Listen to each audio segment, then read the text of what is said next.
Clodovil Hernandes nasceu em Catanduva, no interior do estado de São Paulo. Ainda bebê, foi adotado por um casal de imigrantes espanhóis, o comerciante Domingo Hernandes, natural de Múrcia, na Espanha, e sua esposa Isabel Sanches, natural de Jaén, também na Espanha. Foi registrado em sua certidão de nascimento como Clodovir, com R. Hernandes, por erro do cartório devido ao sotaque do pai adotivo. Clodovil sempre teve um relacionamento mais próximo com a sua mãe adotiva, uma mulher enérgica e vaidosa, que foi a única mulher que amou em sua vida. Segundo Clodovil, a mãe não o quis quando chegou porque não queria aquela coisa feia. Felizmente, porém, Isabel aprendeu a amá-lo com o convívio. Quando Clodovil ainda era pequeno, a família vendeu a sua parte de uma fazenda e se mudou para Catanduva, residindo nessa cidade por 2 anos até se transferir para Floreal, onde Domingo Hernandes estabeleceu uma loja de tecidos. O negócio da família foi o primeiro contato com a moda, e Clodovil, escondido do pai, costumava dar palpites de vestiário para sua mãe, suas tias e primas. Apesar de ter poucos recursos, os pais de Clodovil não pouparam esforços para que o filho fosse educado. O pai dizia a Clodovil que a única herança que deixaria para ele seria o estudo, algo que ele jamais poderia perder. Assim, matricularam-no no Colégio Dom Bosco, um colégio interno católico em Monte Aprazível, a 49 km de Floreal.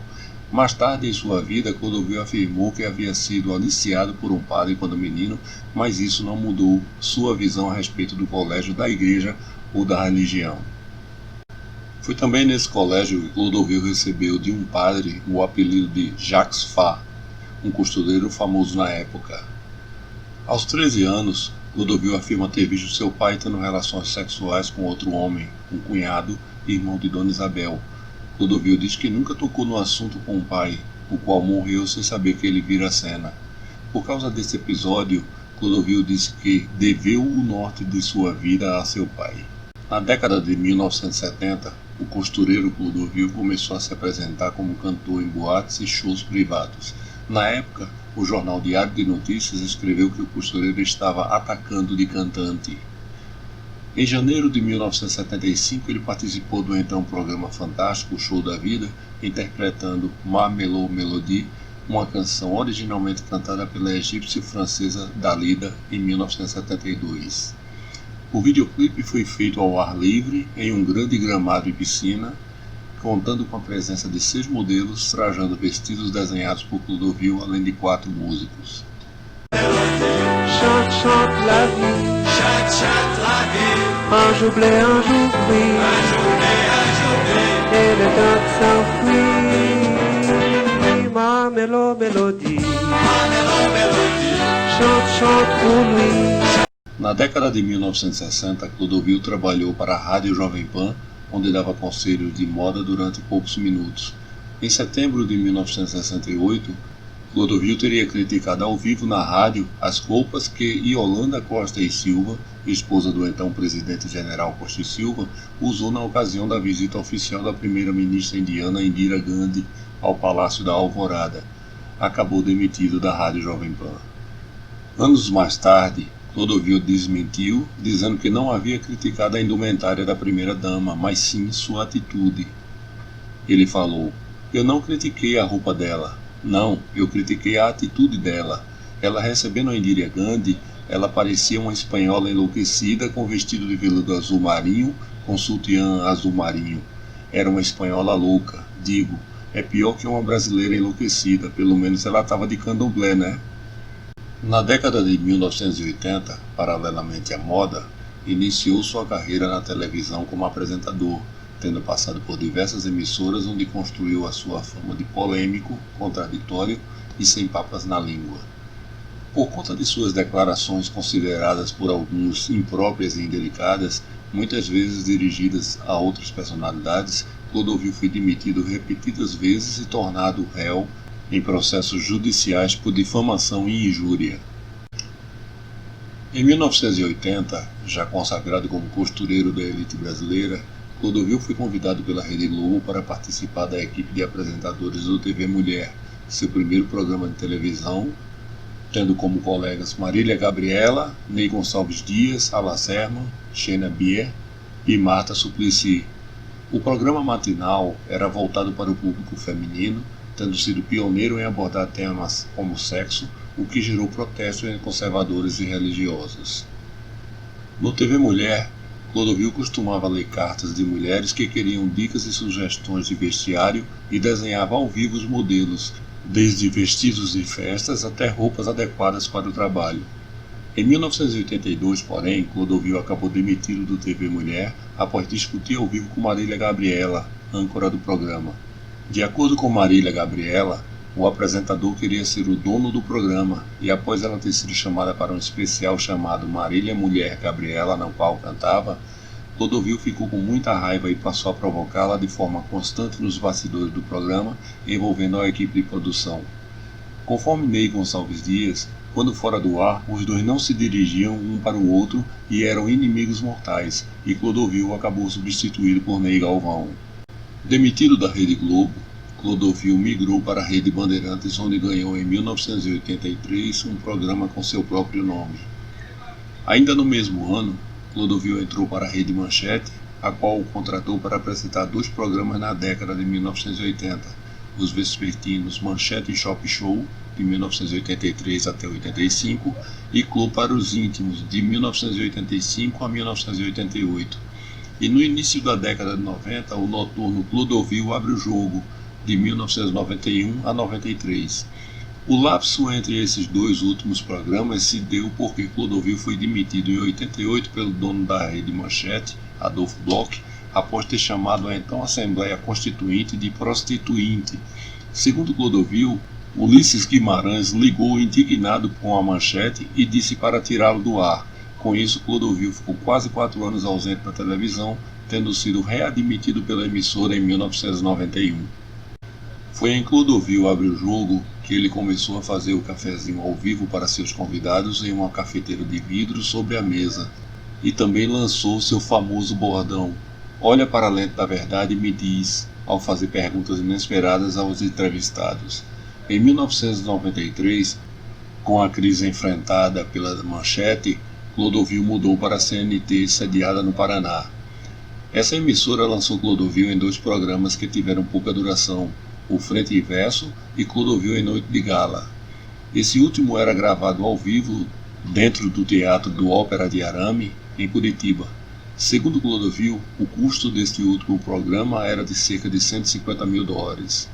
Em 16 de novembro de 1994, Clodovil foi demitido da CNT após desrespeitar a hierarquia e os assuntos internos da emissora, além de desentender-se constantemente com a equipe de trabalho e ofender publicamente o presidente da empresa.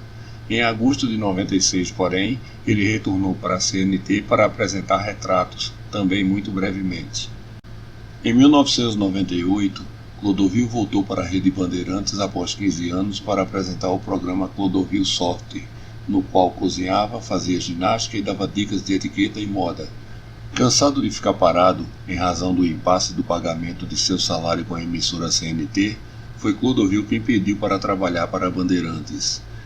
Clodovil passou a virada para a década de 2000 desempregado, mas em 2001 ele aceitou a proposta para voltar a apresentar Clodovil Frente e Verso novamente na CNT.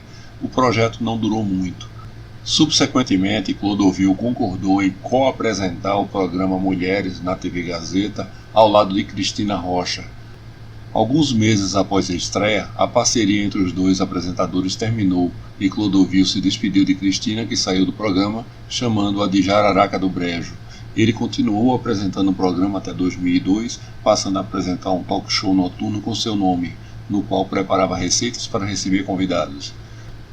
Porém, o horário nobre na Gazeta acabou sendo arrendado para televendas. Em novembro de 2003, Clodovil estreou na Rede TV com A Casa é Sua, seu penúltimo programa de televisão. Ao longo de 2004, mesmo advertido e aconselhado, Clodovil criou diversas polêmicas com personalidades e colegas de trabalho, fazendo críticas e provocações ao vivo no programa, fez ataques verbais contra Luciana Gimenez, sua colega na Rede TV. Passou 3 meses fugindo e evitando a equipe do Pânico na TV, que queriam que ele calçasse sandálias da humildade, uma espécie de troféu para celebridades tidas como arrogantes. Eu brinque comigo mesmo, tudo bem, que os outros brinquem comigo eu não quero. Opa, vem cá. Olha, eu trabalho com você há anos, eu sei muito bem. Olha, há anos ou no anos? Por que eu tenho que suportar isso na casa dele? Nessa mesma época, Clodovil ofendeu a pessoa da então prefeita de São Paulo, Marta Suplicy, sua ex-colega do programa TV Mulher, o que resultou em um processo judicial por calúnia e difamação, e criticou também o presidente da Band, Johnny Saad, o que fez com que seu programa deixasse de ser ao vivo por decisão dos diretores da emissora. O último dos conflitos criados por Clodovil na Rede TV foi o que justificou sua demissão. No dia 12 de janeiro de 2005, o apresentador afirmou que Luísa Mel, que havia sido entrevistado pela Playboy, terminaria seus dias como atriz pornô, assim como Rita Cadillac. O episódio acabou indo ao ar, mas sem o trecho polêmico, de maneira que 2 dias depois Clodovil acabou demitido. Anos depois fizeram as pazes. Em sua vida particular, Clodovil era assumidamente homossexual e teve uma formação cristã e posições conservadoras, o que atraiu críticas por parte de movimentos da causa LGBT por ter sido contra o casamento gay, embora fosse a favor da união civil de pessoas do mesmo sexo, e contra a parada gay por associá-la com prostituição. Eu transformei a minha vida, porque no momento em que você chega num objetivo, que você decide o que você quer para você, porque até um determinado ponto, não só o universo nos deixa engodados para aprendermos coisas, como a própria família nos ensina a subida da escada. Depois a gente tem que decidir para onde vai. Neste dia da decisão, eu optei pelo Leonardo da Vinci, ao invés de optar por travesti de rua, por exemplo. Nada contra ninguém, não é isso não. Com certeza vocês me convenceram a não ir definitivamente nessa parada gay, porque eu sou a favor da família, eu acho que eu nasci de um homem normal, de uma mulher normal, como eu sou. Clodovil também era ator e atuou no teatro por 3 vezes em sua vida. A primeira peça que participou, Seda Pura e Alfinetadas, foi também coescrita por ele e por Leila Assunção. Estreou no Teatro Brigadeiro em São Paulo em 1981. Nela, Clodovil atuou ao lado de Bruno Barroso, Hilton Ravi, Isadora de Faria, Lília Cabral e Márcia Real. A segunda peça, Sabe Quem Dançou, de Zenoaldi, teve Clodovil no papel principal. A terceira e última peça de Clodovil, Eu e Ela, foi escrita por ele e estreou em 15 de janeiro de 2006 no Teatro Brigadeiro. Aborda, nas suas palavras, a briga entre seu eu feminino com seu eu masculino. Ele revelou que os motivos que o levaram a escrevê-lo foram o fato de ter ficado desempregado após ser demitido da Rede TV e ter se operado de um câncer de próstata. Na peça, Clodovil apareceu usando meia calça e saltos altos, contrapondo com um paletó. Que logo se anuncie, salta e te ilumina quando a noite vem.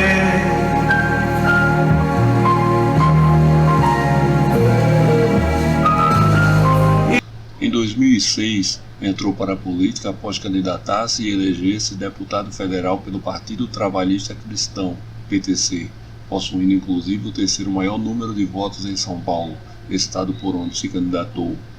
Ele foi eleito com 493.951 votos, tornou-se então o primeiro homossexual assumido a ser eleito deputado federal.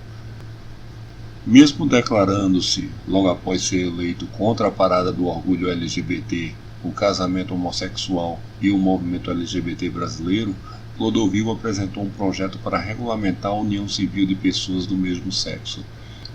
Em setembro de 2007, o deputado decidiu trocar de partido e filiou-se ao Partido da República, PR, correndo desde então o risco de perder o mandato por infidelidade partidária, pois o TSE decidiu no dia 27 de março de 2007 que o mandato pertence ao partido e não ao eleito. No entanto, em 12 de março de 2009, foi absolvido por unanimidade dos votos. Clodovil deixou o partido alegando ter sido abandonado pela legenda desde a eleição, quando não recebeu material de campanha e posteriormente quando não recebeu assessoria jurídica do partido. Devido a isso, os ministros do TSE concordaram que houve perseguição interna, uma das condições que permite que o parlamentar troque de legenda. Ele desconversava quando indagado sobre candidatar-se à Prefeitura de São Paulo em 2008. Entre os projetos propostos pelo deputado Clodovil Hernandes, em julho de 2008 ele apresentou proposta de emenda constitucional pretendendo reduzir o número de deputados de 513 para 250, na qual constava que nenhuma unidade da federação poderia ter menos de 4 deputados nem mais de 35. Hoje, a menor representação tem 8 assentos e a maior 70. Apresentou o projeto 580/07 para regulamentar a união civil entre homossexuais. Em 27 de março de 2009, 10 dias depois de sua morte, 3 de seus projetos foram aprovados na Comissão de Constituição e Justiça. A obrigatoriedade das escolas divulgarem a lista de material escolar 45 dias antes da data final para a matrícula, a criação do Dia da Mãe Adotiva, uma homenagem à sua mãe adotiva Isabel Hernandes, e a obrigatoriedade da menção dos nomes dos dubladores nos créditos das suas obras audiovisuais, dos quais eles tenham participado. Clodovil faleceu em 17 de março de 2009 sem deixar descendentes, tampouco nomeou herdeiros para seu patrimônio. Boa noite. Morreu hoje aos 71 anos o estilista e deputado federal Clodovil Hernandes. Ele foi internado ontem, depois que sofreu um derrame. Em vez disso, doou seus bens para a criação de uma fundação que idealizou ainda em vida. Conforme mencionado pelo próprio Clodovil em entrevista ao Mauri Júnior em 2008, o testamento do estilista propunha a criação da Fundação Isabel Hernandes, que teria sua sede em Ubatuba, com escritório administrativo em uma parte da casa do mesmo e outra parte da casa seria transformada em museu, para que as pessoas pudessem conhecer mais sobre a casa que Clodovil viveu por décadas e os hábitos do estilista. Dentro dessa fundação teriam as casas Clu, que abrigaria durante o dia meninas abandonadas e também funcionaria como uma espécie de creche, onde meninas poderiam ficar entre as 7 e as 17 horas, onde elas seriam capacitadas para o mercado de trabalho. No entanto, devido à falta de verbas, problemas com a casa de Ubatuba, que estava construída em uma área de patrimônio da Mata Atlântica, e uma série de dificuldades, até o momento não foi possível realizar o sonho de Clodovil. E desde então a casa do estilista tem ido para leilão e também corre o risco de ser demolida devido à construção ter invadido a Mata Atlântica, sendo que Clodovil havia comprado o direito de uso daquela área florestal. Em relação à gestão da Fundação Isabel Hernandes, Clodovil deixou claro que não queria deixar para a Prefeitura de Ubatuba. Com a intenção de concretizar o sonho de Clodovil, foi criado o Instituto Clodovil Hernandes em 2011, cuja missão é criar a Fundação Isabel Hernandes e estaria preparando um acervo de itens da marca Clodovil que ficará exposta na fundação desejada por muitos. O presidente do Instituto é Maurício Petis, assessor e amigo de Clodovil. Em 2009, a Ancine autorizou a captação de recursos para uma cinebiografia intitulada Clodovil. Os fãs e amigos se despedem de Clodovil no velório que acontece no hall monumental da Assembleia Legislativa. O sepultamento acontece esta tarde no cemitério do Morumbi, em São Paulo.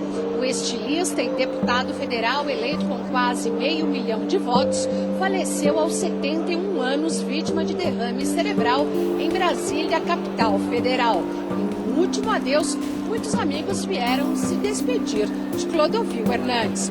Polêmico. As tesouras, os alfinetes, ele as aposentou há aproximadamente 5 anos, quando então deixou de lado